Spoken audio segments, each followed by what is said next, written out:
I am Niccolo Machiavelli. I have returned from the shadows of political thought, not to speak to you of the state, of princes or republics, but to show you the purest field of power.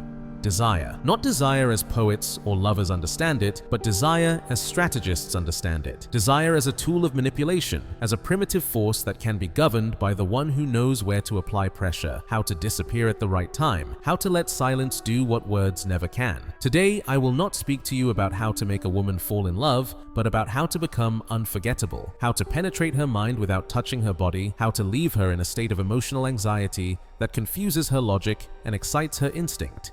Because desire is not born from love, it is born from what breaks her control, from the chaos that slips into her routine like a silent crack. And you, if you pay attention, can become that crack. Do you know why most men fail? Because they believe feminine desire is logical. They say, "You're so beautiful. I like you. You're gorgeous." And she responds with a warm smile and a dry goodbye. Why? Because no woman desires what she can read immediately. What doesn't present a challenge, what doesn't force her to question herself, what leaves no shadows. Desire is not activated by predictable words. It awakens when the air grows tense without reason, when your mere presence forces her to change her posture, to doubt, to feel without understanding. I don't want you to be liked. I want you to become an emotional anomaly, a presence that haunts her in the shower, in bed, in her most private thoughts, an elegant intrusion, an energy that cannot be blocked because she herself begins to summon it unconsciously. And that, my dear apprentice, is not achieved with compliments, it is achieved with design. Every technique I will show you has been forged through the observation of human chaos. They are weapons, not of immediate destruction, but of progressive corruption. Gestures that seem harmless, but if executed well, penetrate deep layers. Sustained eye contact without a smile, an ambiguous compliment that keeps spinning in her head, the silence that doesn't respond when she expects a phrase. Those moments are micro-implants, and if you learn to plant them, you will never need to beg again. She will come closer on her own, not out of love, but from unresolved anxiety. Do you know what true victory is? Not that a woman loves you, but that she cannot stop thinking about you, even if she hates you. And that is what this introduction will prepare you for. Your transformation from a man who seeks to a man who projects, from a slave of desire to a master of it. Listen carefully. This is not a class, it is an initiation. Here I will not tell you, do this and she will fall. Here I will teach you how to make her fall without knowing why. Because when you become the origin of her confusion, you also become the only solution. And that is when she no longer desires you. She needs you. The seduction I will teach you is different.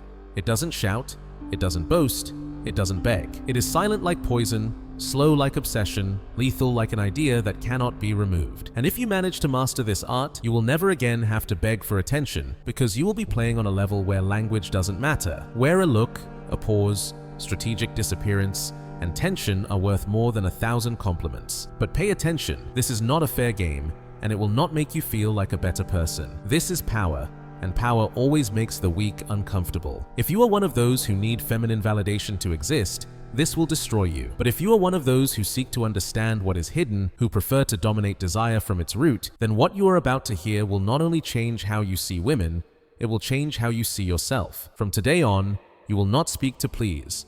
You will speak to implant images. You will not look to steal attention. You will look to colonize minds. You will not be with her to make her like you. You will be there so that she doubts herself when you are gone. This is not conquest. It is psychological occupation. And in a world full of men who beg, you will be the one who leaves the exact void for her to entangle herself. Now breathe and remember this. A woman does not become obsessed with the one who gives her everything, but with the one who takes away something she didn't know she needed.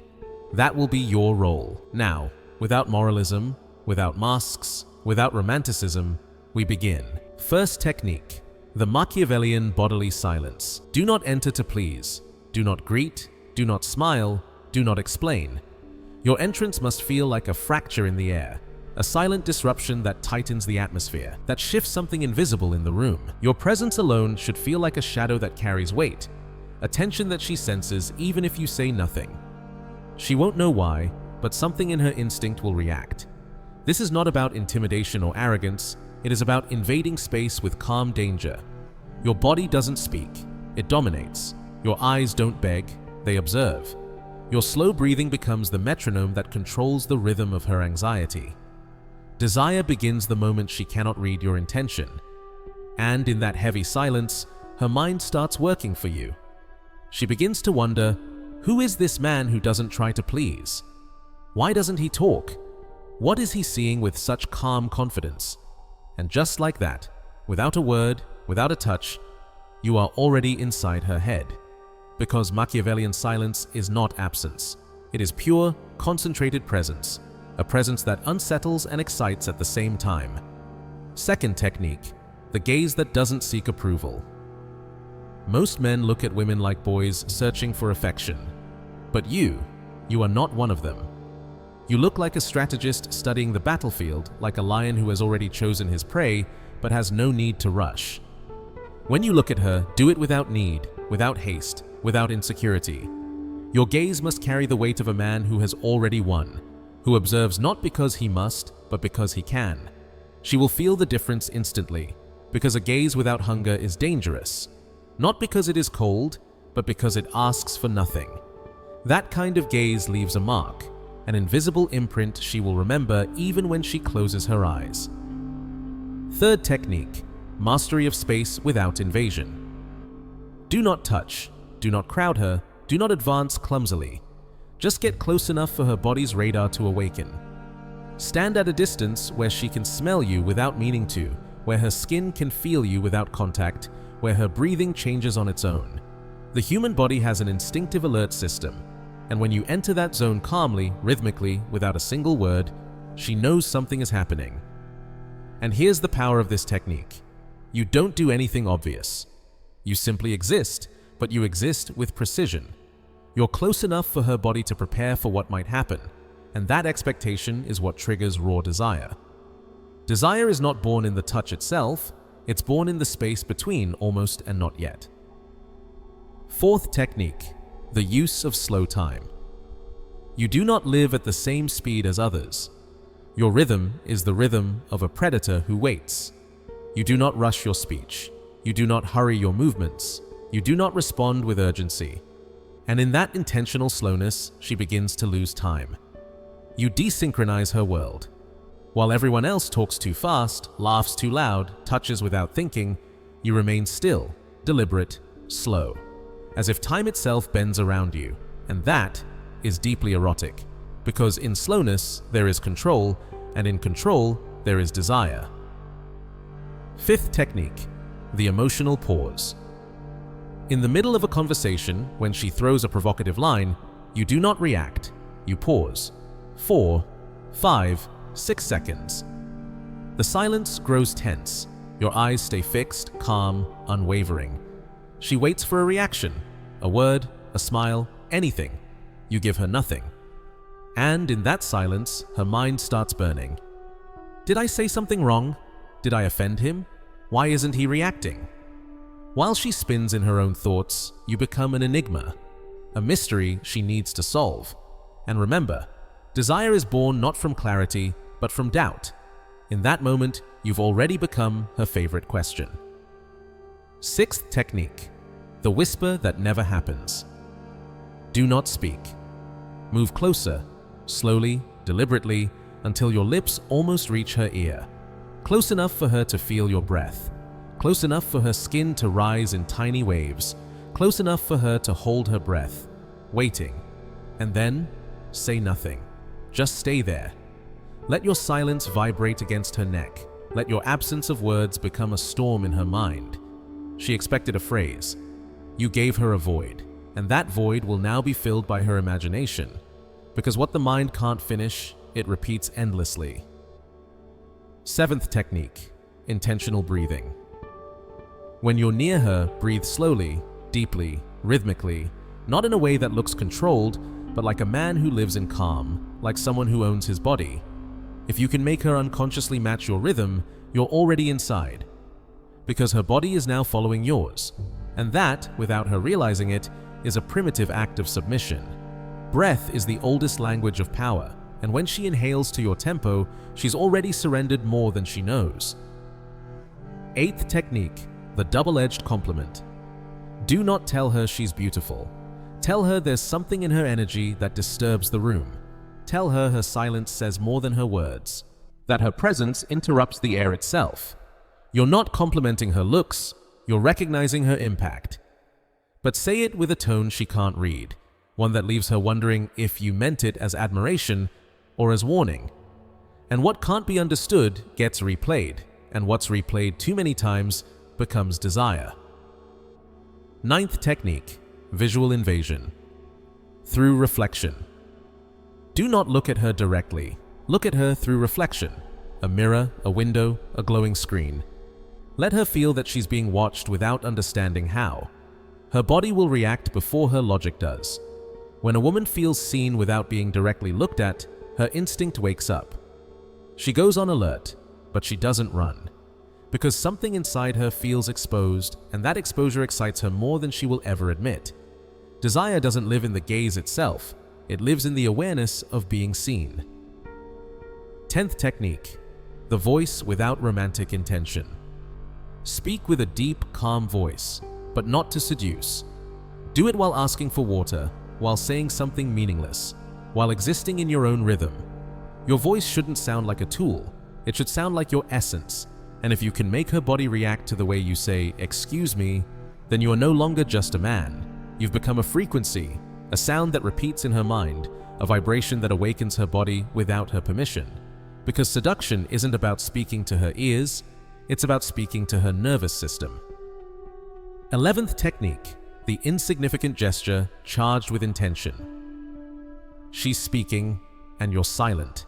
You're spinning a pen, tracing the rim of a glass, touching a ring. It looks casual. It's not. Every movement carries a specific energy, tense calm. That kind of stillness that unsettles. The way of moving that is slow but deliberate. Women don't only hear what you say, they study what you do when you're quiet. If in those silent moments you radiate control, if your body seems anchored while everything else moves, her mind registers it as power. You said nothing, but her body already reacted, because a man who controls his gestures is a man who controls the atmosphere. 12th technique, the eye contact. While everyone else is talking, laughing, trying to be seen, you do nothing. You just look at her. Calm, steady, silent. You don't interrupt, you don't chase attention, you simply watch, with stillness and precision. And that simple act splits her in two. Her mind stays with the crowd, but her body is already with you. Because in a world where everyone screams for attention, total focus is the most addictive drug. And when your attention doesn't demand, doesn't flatter, doesn't need, it becomes dangerous. 13th technique, the gesture of symbolic occupation. Take her glass and marbe, supt and move it. Slide her chair half a centimeter. Turn her phone face down. Don't explain. Don't ask permission. Just do it. Slowly, calmly. These small acts disturb her environment. They whisper a single truth. I don't adapt. I transform. This isn't violence. It's elegant invasion. Domination disguised as normal behavior. And that subtle control creates an undercurrent of excitement. Because without saying a word, you've told her you're not a man who observes the world. You're a man who reshapes it. 14th technique, the slight inclination of the body. When she speaks, lean in just slightly. Don't exaggerate. Don't bring your face closer. Simply shift your angle of attention. That movement speaks without sound. I'm listening. I'm close. I'm dangerous. That small change in posture transforms an ordinary conversation into a sensory event, because in that instant, her body reacts, not to your words, but to your gravity. Most men speak to be heard, you move to be felt. 15th technique, mastering the silence. After a phrase, say something short, something that lands, and then go quiet. Let the words hang in the air, let them breathe. Let them echo in her head. Don't rush to fill the silence, let the void do your work. Because the silence that follows a phrase decides how much of you stays in her mind. Words are bullets, but silence is the blood that keeps dripping. 16th technique, using the environment as an extension of your energy. You're in a room. Everything around you must feel like it belongs to you. Your posture, your tone, your movements. They should look as if they were designed for that space. She shouldn't feel that you arrived. She should feel that you were already there, waiting, existing, before she entered. That kind of energy transforms an ordinary place into your temporary kingdom. And she feels it, not as threat, but as surrender. Because when a man dominates his environment without saying a word, a woman begins to feel that she stepped inside his world, his rhythm, his rules, his gravity, even though no one explained the game. Section close. These first techniques are invisible, subtle. They look small, but they're devastating. Because they operate in the place where desire is born, the unconscious, the zone where there are no words, no logic, only sensations. If you can master the art of being without asking and looking without trembling, you're already inside. She doesn't know it yet, but you've already moved her, and we've only just touched the surface. In the next stage, you'll go deeper. You'll break her logic, bend her ego, and turn ambiguity itself into a drug. But for now, let this silence work for you. 17th technique, the perversely ambiguous compliment. Never say, "You're sexy." That's what every ordinary man says. You, instead, drop words like a blade, phrases that make her question if you're teasing her or testing her. Say, "That way you stay silent feels dangerous." You're not complimenting her beauty, you're acknowledging her power, but with tension, not surrender. Was it sarcasm, desire, a challenge? She doesn't know, and because she doesn't know, she keeps thinking about it. You don't compliment her to please her. You do it to activate her elegant insecurity, and what cannot be resolved slowly turns into obsession. 18th technique, the idealization. Induced by withdrawal. You're building connection. She's smiling, relaxed, open, and right at that moment, you stop. You end it. You disappear. You don't flee. You don't punish. You simply break the emotional rhythm without explanation. And that destroys her equilibrium. Because desire doesn't come from constant presence. It comes from the cut, the sudden void, the pause that makes her mind chase what vanished. In that absence, her imagination starts to rebuild you. She begins to idealize, to add details that were never there, to invent virtues you never claimed, and by the time you return, she's already in love with the version she created. You just had to disappear, and she did the rest. 19th technique, the compliment. Aimed at the unconscious. Most men compliment what can be seen. You compliment what she didn't even know was visible. Say, "The way you furrow your brow when you disagree is addictive." Or, "That second of silence before you laugh, it's brutal." She will pause, confused, because no one has ever noticed what you just described, and there lies your power. You make her feel seen more deeply than she has ever seen herself, and that disarms her completely. Her unconscious is no longer private, and worse, you didn't just see it, you desired it. 20th technique, the phrase that knocks her off the pedestal. You don't insult her, you don't mock her, you simply slide in a line that makes her question her dominance. Say, "You seem used to controlling everything, but I'm not sure you could handle someone who doesn't let himself be controlled." The phrase is soft, but it cuts. Because you're not kneeling, you're standing at her level and quietly challenging her. The female ego, when touched with elegance, doesn't get offended. It awakens. It begins to compete. And the moment she starts to compete, she's already desiring you. Because no woman fights for what doesn't matter. She only fights for the man who made her feel that control itself is slipping through her fingers. 21st technique, the inversion game.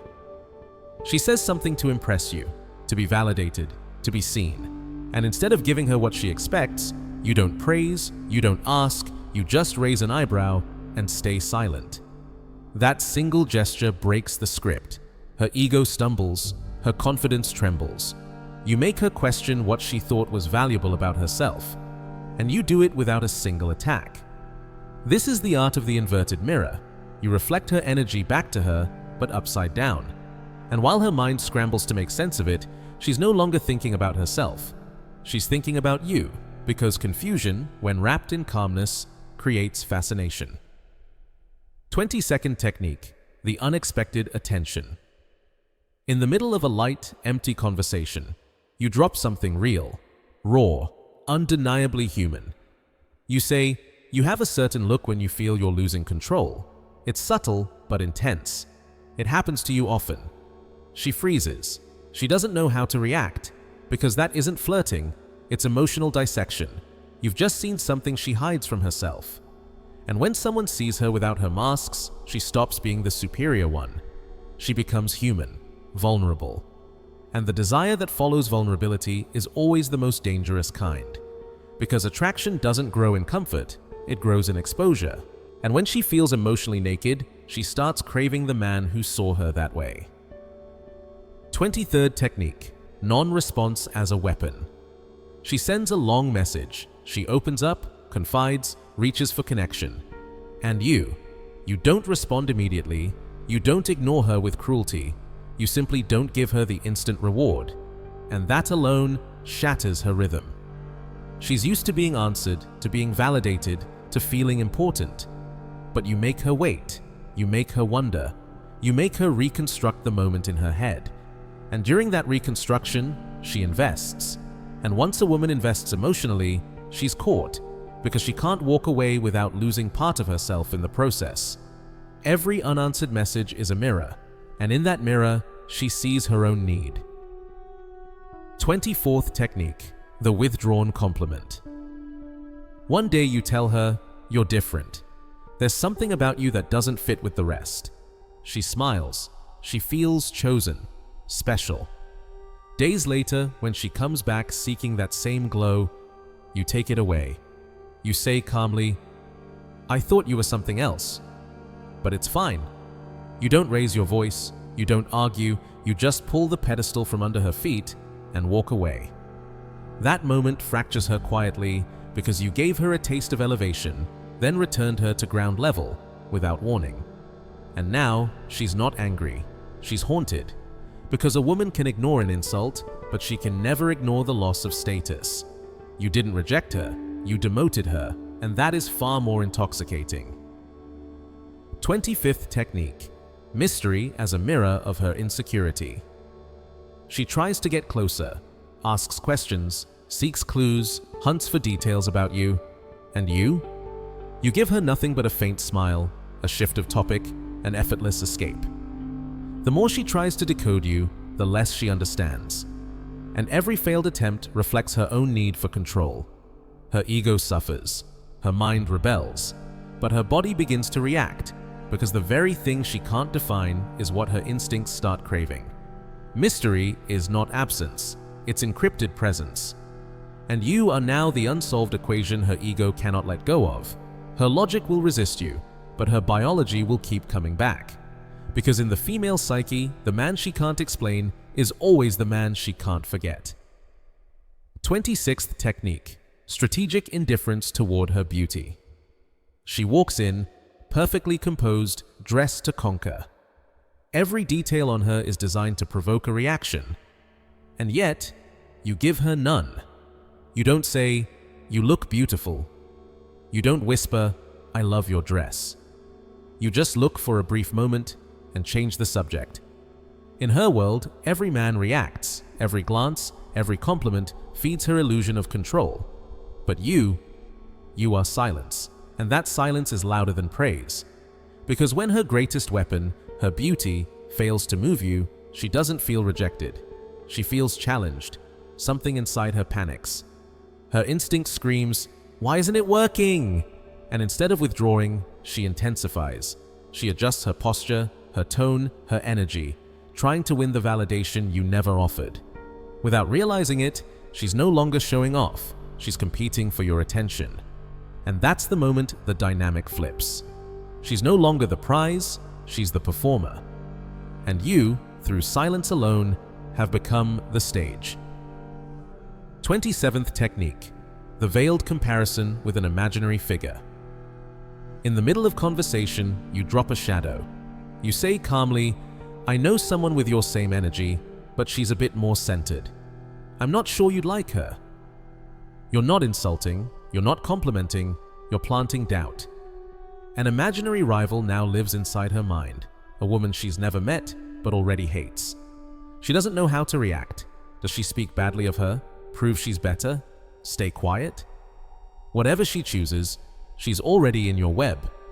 Because her mind begins to race for superiority and her body follows the emotion of the chase, you've triggered her competitive instinct, and once a woman starts competing for your validation, desire takes over on its own. 28th technique, the inverted emotional mirror. She tries to provoke you. She smirks and says, "You probably have 1,000 women chasing you." You don't defend, you don't explain, you just tilt your head slightly and ask, "Does that bother you?" Silence. Shift. Power transfer. In that instant, you've turned her accusation into confession. She now has to explain herself, justify feelings she didn't know she'd revealed. And while she's trying to recover her composure, you've already taken control of the frame. You turned her attempt at dominance into emotional exposure, and the one who exposes first always loses power. 29th technique, focused attention only when she least expects it. Most of the time, you treat her with calm distance, polite but detached, present but uninvested. Then suddenly, in one brief moment, she says something real, something vulnerable, and your energy shifts. You lock eyes, you listen, completely. That contrast, from cold indifference to total focus, disorients her, because for that single second, she felt your presence entirely, and her body registers it as connection. But just as she starts to sink into it, you withdraw again.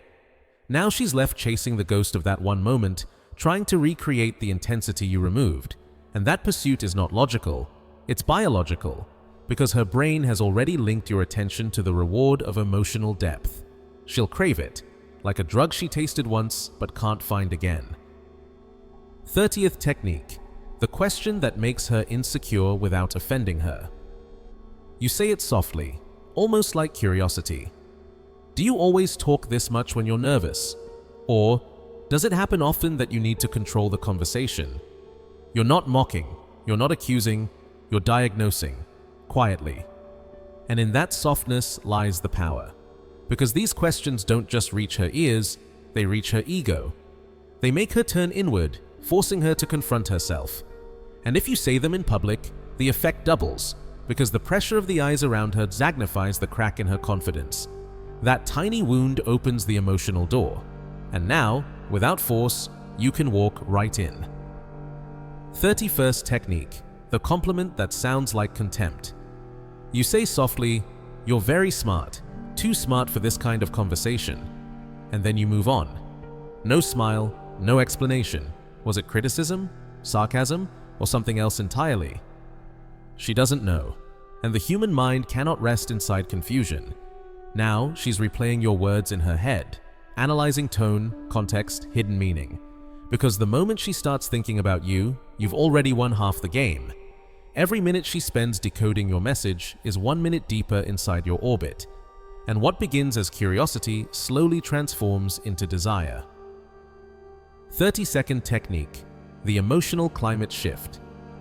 You speak with intensity, you make her laugh, you create connection, warmth, rhythm, and then silence. Your expression changes, your energy drops. You look away. She notices immediately. "Are you okay?" she asks. You answer quietly, "Yeah." "Sometimes I just disconnect." That's it. No explanation, no story. You've just broken the emotional pattern. Now her mind starts to chase you, not physically, but emotionally. She wants the previous version of you back. She wants to fix what she didn't break. And in that search, she becomes emotionally attached, because the brain confuses emotional intensity with connection and inconsistency with depth. What you're doing isn't cruelty, it's programming. You're writing your presence into her nervous system. 33rd technique, the private compliment. After a public critique. In public, you make a remark, light, ambiguous, maybe even a bit sharp. Not cruel, just enough to unsettle her. She smiles it off, but her mind records it. It lingers. Hours later, when the silence has done its work, you message her. "I know I pushed you hard today. I did it because I know you can handle it, and more. What I saw in you isn't common." You've just pulled her through two emotional poles, discomfort and relief, pain and pleasure. And the human brain ties these extremes together. That is the root of emotional addiction. Because what creates the strongest bonds is not sweetness, it's intensity. And now her system associates both pleasure and pain with you. You've become the storm she secretly craves. 34th technique, absolute detachment. She opens up, she becomes vulnerable. She tells you something personal, expecting warmth, comfort, connection. And you say calmly, "Thanks for sharing that. But those kinds of things don't really affect me much." You're not dismissing her, you're not mocking her, you're simply unmoved. And that unsettles her, because her emotional world runs on response. She expects reciprocity, you deny it. Not to punish, but to show her that you exist beyond the emotional gravity that traps everyone else. That distance becomes intrigue, and intrigue, when mixed with frustration, turns into attraction. Because the one who cannot be emotionally moved is the one every woman tries hardest to move. End of section. These techniques are not gestures of affection. They are psychological weapons, knives wrapped in silk.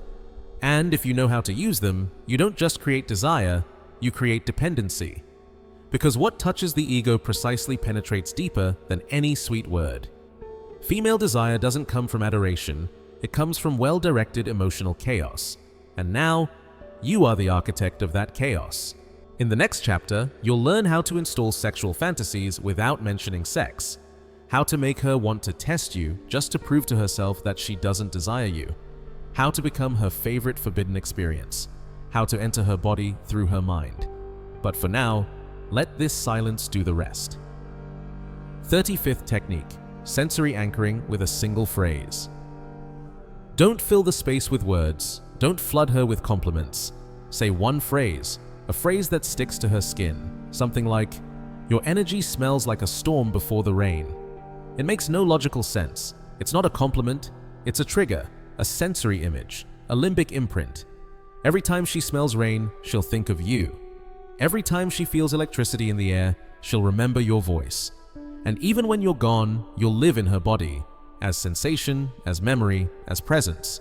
That's the secret of this phase, to be present when you are not. To haunt her not through words, but through association. That is the highest form of influence, to exist inside her without existing at all. 36th technique, the use of rhythm to implant emotional rhythm. When you speak, never remain flat. Modulate, let your voice rise and fall like a tide. Play with pauses, with silence, with slowness and sudden depth. Because a woman doesn't just hear your words, she feels your frequency. The female brain doesn't respond to logic, it responds to rhythm, to the subtle pattern that mirrors her own heartbeat.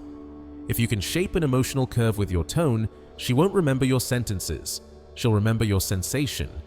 She'll remember how her pulse changed, how the air felt heavier when you spoke. And that is what stays in memory, not language, but energy. Not content, but state.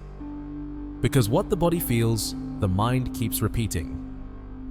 37th technique, the use of non-explicit erotic metaphor. Never say, "I want to kiss you." Say, "There's something in the way you express yourself that makes my thoughts fall apart." Never say, "I want to sleep with you." Say, "Every time you talk like that, I forget the rules of language." She understands what you mean, but she can't accuse you of saying it. You didn't invade her body, you invaded her context. You entered her imagination. And that is far more intimate, because when desire hides inside elegance, it slips through every defense. The metaphor is your mask. It carries the fire without revealing the flame. And when she thinks of your words later, alone, quiet, they'll start to burn more than anything explicit ever could. 38th technique, the future scenario. Narrated as a possibility. While you speak, drop something like, "I imagine a night with you in a place, without clocks, where no one has to pretend anything." You're not proposing, you're not seducing, you're simply painting a picture. And that image, uninvited, unchallenged, stays. She won't reply to it, but her unconscious will. Because the mind doesn't know how to reject imagery. It keeps it, stores it, replays it. And one night, when she's alone, that vision returns, unannounced. That's the power of an unasked picture. It installs itself without resistance. You're not asking her to imagine you, you're programming her to. 39th technique, the use of scent as an emotional trigger. Few things anchor desire like a scent. Choose one fragrance, only one. Not strong, not aggressive, but unforgettable. When she smells you once, twice, 3 times, that scent fuses with the emotion you provoke. Now, every time she catches that same aroma, in a street, in a stranger, in a room, her body reacts before her mind does. She feels the tremor, the spark, the memory of you. That's the highest form of desire, the kind that bypasses thought. It doesn't ask for permission, it simply happens. Because true seduction doesn't live in words, it lives in the nervous system. 40th technique, non-sexual touch with sexual charge. Never touch the obvious places, not her hips, not her lips, not her neck. Instead, touch what no one else does, her shoulder, her forearm, the edge of her back. Touch her once, briefly, naturally, as if by accident. Her mind won't register it as seduction, but her body will, and when the body feels something that has no clear category, it creates one. It labels confusion as attraction. It sexualizes the unknown. Because desire isn't born from where you touch, but from where she didn't expect you to. That is where curiosity becomes electricity. That is where control becomes chemistry. That is where she starts to want without knowing why. The 41st technique, the post-silence message. After days of silence, you send just one line. I dreamt of you last night. It wasn't sexual, but I woke up disturbed. That single phrase fractures her balance. You give her presence, but no context. You give her suggestion, but no explanation. And the human mind cannot leave an unfinished story. Now she imagines the dream. She imagines your sleeping body. She imagines her presence in your unconscious. And that image doesn't fade. It spreads. Because once something enters the unconscious, it cannot be erased. It lives there, feeding on silence. You've just planted a ghost of yourself that she will dream again, even while awake. The 42nd technique, the emotional mirror narrative. She tells you something personal. You don't interrupt. You let her speak until the emotion has ripened. Then, with calm precision, you say, "That story you told me reminds me of something I once dreamed, but in my version, you didn't come out unscathed." She freezes. Was it a compliment? A threat? A confession? She doesn't know, and that's the point. Because emotional ambiguity is the most powerful bond. Now her feelings are reflected inside your world, but distorted, refracted, alive. You are no longer a man who listens. You are a mirror, a dangerous one, a reflection that bends her reality, and she feels it. That tension between fascination and fear. That is the birthplace of obsession. The 43rd technique, symbolic access to her routine. She tells you she reads before bed. You say calmly, "I hope what you read tonight doesn't distract you from remembering me." It's not a command, it's not a flirtation, it's a seed. You've just entered her private ritual, not physically, but symbolically. Now every time she opens that book, you exist between the lines. Every time she turns a page, she feels your presence hidden in the margins. You've invaded not her body, but her routine, the space where she once felt most safe. That is psychological occupation, the 44th technique, the musical trigger. Find a song that matches your energy, not the popular one, not the cliché. Something dark, subtle, timeless. In conversation, say, "If one day you need to remember me, listen to this." Then send it, and say nothing else. Because sound carries what words cannot.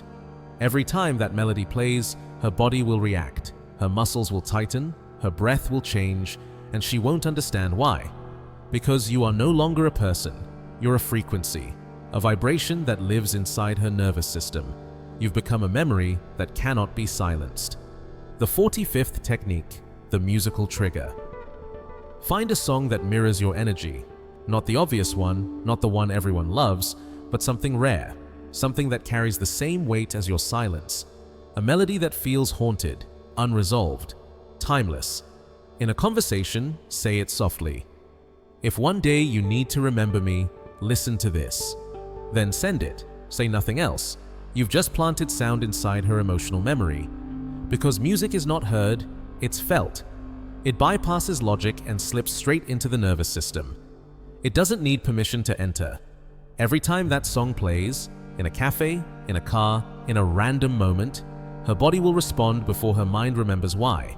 Her breath will change, her chest will tighten, her pupils will widen, and she won't understand it, but you'll already be there. You've become a chord in her memory, a vibration hidden between notes, a rhythm her body recognizes even in your absence. That is the Machiavellian beauty of the musical trigger. You don't remind her of yourself, you make the world remind her for you. The 46th technique, the emotional echo in objects. Touch an object in front of her, a cup, a ring, a pen, slowly, deliberately. Do it not as habit, but as ritual.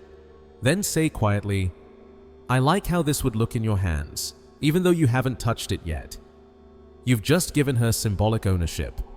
That object now belongs to her on a level she doesn't understand, and every time she sees it, her body will recall something that never truly happened. A memory that was never real, but now feels real, because the unconscious cannot tell the difference between truth and suggestion, and a well-implanted illusion can trigger more desire than 1,000 genuine experiences. That's not manipulation, that's architecture. The architecture of the mind. The 47th technique, the memory. You never lived. Invent a moment that never existed. Say softly, do you remember that afternoon when it almost rained and you laughed with your eyes closed? I don't know why, but sometimes I miss it.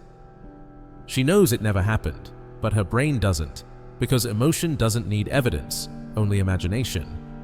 That false memory becomes a seed, and like a virus, it spreads through her system. She starts to feel nostalgia for something she never lived, a phantom connection that feels more vivid than her real ones. It's not deception, it's implantation. Because what's subtly implanted awakens authentic emotion, and what's emotional always returns. The 48th technique, the symbolic gift. One day, give her something small, a stone, a leaf, a note, and say, it has no value, but I found it while thinking of you. Now she doesn't just remember you, she possesses something of you.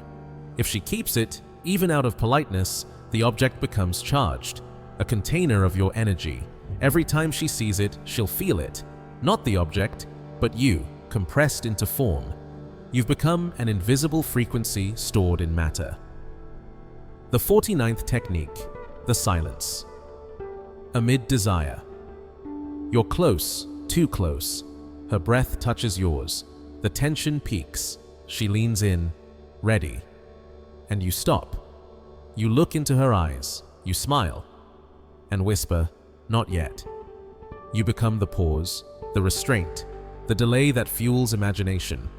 Because what's denied at the perfect moment multiplies tenfold later. You haven't killed her desire. You've refined it. You've turned it from body to obsession. The 50th technique, the phrase that visits her dreams. Before you leave, say quietly, I don't know if you'll dream of me tonight, but if you do, don't wake me. She'll laugh. She'll pretend it meant nothing. But when her eyes close, her mind will replay it. Your voice, your eyes, your absence. And somewhere between sleep and memory, you'll enter her subconscious, the one place where she can't defend herself. You'll become a dream that doesn't fade, a presence she didn't invite, but now can't escape. The 50th technique, the energetic signature. Have your own way of saying goodbye. Not a routine phrase, but a ritual, a gesture, a tone, a line that only belongs to you. For example, take care of yourself as if you were mine, even if you're not yet. It is not possessive, it's suggestive, not demand, but design. And that design leaves a mark. It becomes your energetic signature, your invisible fingerprint. From that moment on, every time someone else says goodbye, she'll feel that something is missing. A tone, a pause, a shadow. And that shadow is you. End of section. To install desire is not to shout it, it's to plant it quietly. Women do not remember the man who touched them most. They remember the one who disturbed them without hands, the one who left an echo that appears uninvited, at night, in silence, in dreams. Now, you are that echo, that symbol, that interruption in her pattern. She won't remember you as the most handsome or the kindest. She will remember you as a sensation. And sensations cannot be compared. They can only be repeated, chased, missed. When a woman misses you without reason, when her body reacts to smells, sounds, or gestures, she can no longer defend herself. Because now you are not a man, you are a biological trigger. And that, my dear apprentice, is what no one else has ever given her. In the next stage, you will learn how to use her ego against her, how to make her want to test you just to prove to herself she doesn't desire you, and how to become her favorite forbidden experience. But for now, let this silence do the rest. The first technique, contempt. Disguised as analysis. She talks about how men pursue her, how they all fall, how she controls every interaction. You look at her calmly and say, "It seems you like talking about that because deep down, you feel that without that attention, you'd be worth less." You don't say it with anger, you don't raise your voice, you release it like a diagnosis. And that wounds her more than 1,000 insults, because what is said without emotion sounds like truth, and no one ever forgets a truth that hurts. The second technique, the challenge disguised as doubt. Say it slowly. "You're intense, yes. But I'm not sure you could handle someone like me." You're not attacking her, you're not boasting, you're planting a seed of doubt. And that doubt is venom to her ego. Because now you're not saying you want her, you're saying she might not qualify for you.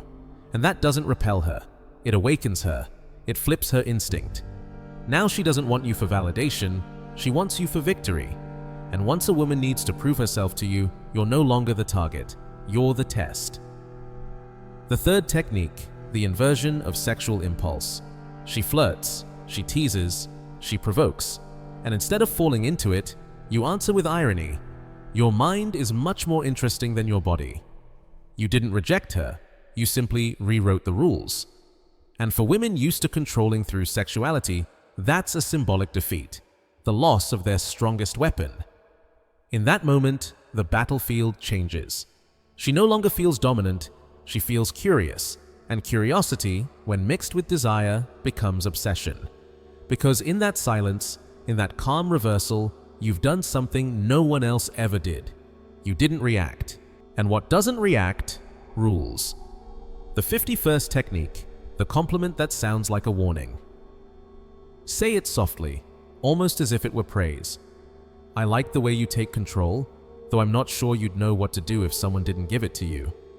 She will go silent, her expression will flicker. That sentence isn't rejection, it's a mirror. You're telling her, "I admire you, but I don't need you." And beneath that, a deeper message hides. "If you want to dominate me, you'll have to invent a new method." That mix, admiration and warning, turns desire into war. And the battlefield is no longer the body, but the mind. And in that psychological war, she is both the hunter and the hunted. The 52nd technique, using the body as a latent threat. Do not approach her with desire, approach her with command. Move like someone who could destroy, but chooses not to. That is the essence of controlled power. Your presence should feel dangerous, even when you're perfectly still. She feels it, the restrained violence under your calm. She knows that if you wanted, you could consume her, but you don't. You hold back. And that unreleased potential drives her insane. Because desire isn't born from what you do, it's born from what you don't do yet. The 53rd technique, the comment that forces her to prove herself. She throws a challenge, something sharp, meant to provoke you. You look at her, you smile, faint, deliberate, and say, "Everyone tries to impress me like that. Sometimes it works, but I'm not sure you have what it takes." You're not insulting her. You're leaving the door half open. You're giving her the illusion of choice, to prove herself, to step into your world, to earn what you never offered. And the moment she does, you've already won. because she thinks she's testing you, but she's already inside your frame. That's not manipulation, that's design. The 54th technique, the interrupted scene. You're alone. The tension is thick. Her body leans closer, the air between you feels electric. You move in and then stop. You pull away, calmly, without apology. You say, "We could, but I don't want you thinking you're special." That line detonates inside her, because at that exact moment, she felt unique, chosen, and you took it away. Now she must earn it back. And in that pursuit, she's no longer the one in control. She's chasing the version of herself you once allowed her to feel. That's not rejection, that's emotional engineering. The 55th technique, the reversed story of a past conquest. Speak of a woman, intense, magnetic, wild, who once captured your attention. Then say, almost with a sigh, "She was unforgettable, until she disappointed me." Don't speak with contempt, speak with calm nostalgia. And while you talk, watch her eyes, because something will ignite in her, the ancient instinct to prove she's different, to win where another woman failed. You didn't compare her, you didn't ask for anything, you simply created a ghost, a silent rival she cannot see but must defeat. And that phantom competition will keep her invested long after you've gone. The revelation. Now you know the essentials, you have the tools, but before you proceed, you must face the truth most men run from. Desire is not love, it is not tenderness, it is not connection, it is emotional domination. To dominate emotionally is not cruelty, it is clarity, it is understanding the game before anyone else does. Women live on micro-validations. Every like, every message, every "you're beautiful" feeds the illusion of control, until one man arrives who gives her nothing. And that silence, that void, that subtle no, is worth more than 1,000 compliments. That is your role now, to be the man who doesn't chase, doesn't flatter, doesn't need, to be the mirror that doesn't reflect her beauty, but fractures her certainty. Because when a woman is admired, she feels comfortable. But when she is challenged, she feels alive. And in that moment, when her control fails, when her tricks collapse, when you remain still, she begins to imagine you. And what she imagines will always excite her more than what she can touch. Every phrase you've learned, every technique you've practiced is part of a map, a psychological architecture not built to conquer her body, but to install yourself deep inside her unconscious mind. Remember this: desire that is spoken too much dissolves. Desire that is rationed intensifies. Desire mixed with doubt becomes addiction. Do you want to know when you've truly mastered her mind? When she desires you but doesn't say it. When she invents excuses just to see you. When she acts annoyed but doesn't walk away. When she dreams of you and hates herself for it. There, exactly there, you become her emotional storm. But understand, this power has a price, and that price is detachment. You cannot be an emotional seducer if you also break. You must be rock. You must be shadow. You must be symbol. The symbol does not bend. The symbol does not beg. The symbol stands still and lets the world move around it. Every woman who tries to dominate you must find a wall. Soft, elegant, but unbreakable. And if you become that wall, they will crash into it, test it, look for cracks. And in that process, they will begin to crave your acceptance. That is the final secret. It's not about wanting to be with them. It's about making them feel that they need your approval. And in that moment, you've already won. Not because you conquered her, but because she conquered herself for you. Now use this power with precision, not to play, not to harm, but to understand that true love is not born from excess, it is born from tension, from absence measured to perfection, from the touch that never completes, from the almost that never becomes everything. The next time you speak to a woman, remember this: you do not have to please her, you do not have to impress her, you do not have to validate her. You only have to become an experience she cannot classify. A man who doesn't fit in her mind, an event she cannot replicate, a moment she can't stop replaying. And if you achieve that, If she thinks of you when she's with others, when she sleeps, when she laughs, when she touches herself, then you were never just a conversation. You were never just a date. You were a delicious wound, an emotional anomaly. And no one forgets anomalies. They collect them, they hide them, they desire them in secret. So here, your training ends, but your practice begins. Do not tell it. Do not explain it. Do not teach it. Just walk and let the world react to you without knowing why. And if this changed how you see women, desire, and yourself as a symbol, then remember this. Men who understand this do not compete. They do not conquer. They rule. See you in the next one.